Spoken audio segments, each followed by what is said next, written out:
Welcome to tonight's video on section P-5, how to solve quadratic equations.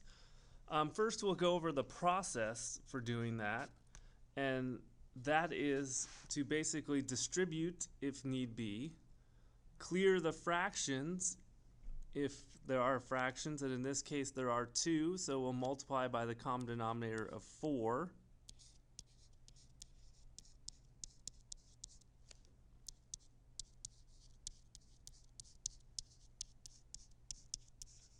So when we multiply by 4, we get 7, actually, sorry.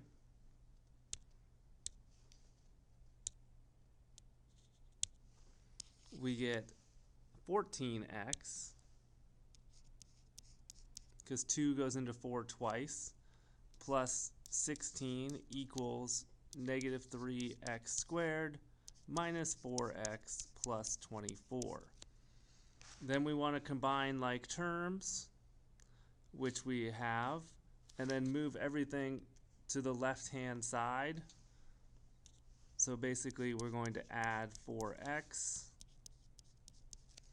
subtract 24, and add 3x squared. So we have 3x squared plus 18x minus 8 equals 0.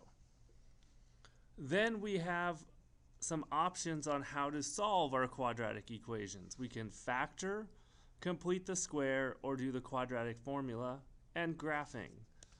Tonight's video we're going to do A through C, and then in the next video I'll show you part D. So, solving by completing the square. We have our equation 3x squared plus 18x minus 8 equals 0. So, for completing the square, remember we want to bring the constant to the right-hand side. So we're going to add 8 to both sides. So it's 3x squared plus 18x equals 8. Then we're going to divide both sides by the a term. So in this case, we're going to divide both sides by 3 every term, so that it becomes x squared plus 6x equals 8/3. Then we're going to take half of the b term, basically complete the square, take half of the b term. So 6 divided by 2 is 3. Square it, which makes it 9, and then add it to both sides. So we're going to add 9 to both sides. And then factor the left-hand side so it becomes a perfect square. And remember that this number here is the number that is basically the perfect square factor. So it becomes x plus 3 squared, that's what the left-hand side becomes, equals, and then 8/3 plus 9 is the same as 8/3 plus 27/3, because 9 times 3 is 27. So it equals 35/3. Then we're going to solve. So basically, in order to get rid of the square root, in order to get rid of the squared, we got to take the square root of both sides. Remember, on the right-hand side, we put plus or minus. So it's x plus 3 equals plus or minus the square root of 35/3. And then we're going to move the 3 over. So x equals negative 3 plus or minus the square root of 35 over the square root of 3. And remember to rationalize the denominator, so you do not have a square root in the denominator. You got to multiply top and bottom by square root 3. So you get x equals negative 3 plus or minus the square root of 105 over 3. Now if you wanted to make it one big fraction by also putting this over 3, right? To make this over 3 means you have to multiply the top by 3. So it becomes negative 9 plus or minus the square root of 105 all over 3. That is your final answer when you're completing the square. So that's completing the square. If you want to do a quadratic formula, let's say with the same equation, 3x squared plus 18x minus 8 equals 0, the first thing you do is you identify the a, b, and c. So a equals 3, b equals 18, c equals negative 8. Then remember the quadratic formula. X equals negative b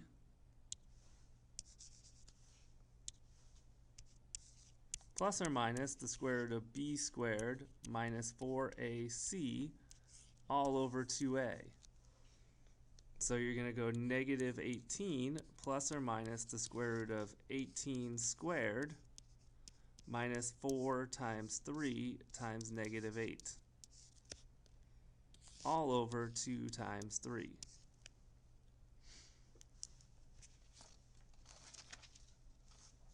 So the opposite, negative 18 plus or minus the square root of, well, 18 squared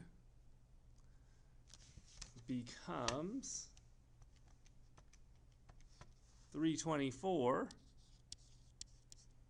minus 4 times 3 is 12, so negative 12 times negative 8, which is positive 96. So when you add those two together over 6, it becomes negative 18 plus or minus the square root of 420 all over 6. And remember, you can simplify the square root of 420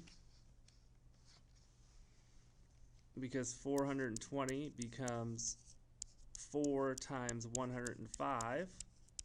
So that becomes 2 root 105.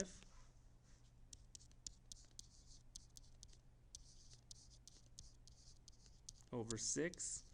And since all of these terms, the 18, the 2, and the 6 are divisible by 2,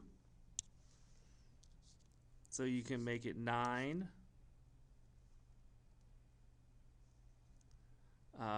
1, and 3. So it's negative 9 plus or minus the square root of 105 all over 3. So notice this is the same as what we got when we did it by completing the square. Just different method. Factoring. Well, if we want to solve the equation by factoring, we would have to write it in general form. And what we do is we multiply the a and the c, factors of 24 that add to positive 18, negative 24. The problem is, in this case, it is not factorable. So let's look at an equation that is factorable. Let's look at an equation that is factorable. For example, 2x squared plus 5x minus 3 equals 0. So the first thing you would do is factor out any greatest common factor if possible. In this case, there is not. Then we would multiply 2 times negative 3 to get negative 6. And we'd look to see what adds to b, which is 5. And the answer to this question is, the factors are positive 6 and negative 1. So then remember, we write it in parentheses, 2x plus 6 and times 2x minus 1 equals 0. Then we divide the greatest common factor of each. So this one, the common factor is 2. This one does not have a common factor. So you leave it. So it becomes x plus 3 and 2x minus 1 equals 0. Then you set each factor equal to 0 and you solve. So you get x equals -3, 2x equals 1, x equals 1/2. And those are your two answers when you solve by factoring. So those are the three methods today that we're going to talk about: quadratic formula, factoring, and completing the square on solving quadratic equations. Hopefully the video has helped, and have a good evening. If you have any questions, feel free to ask during class.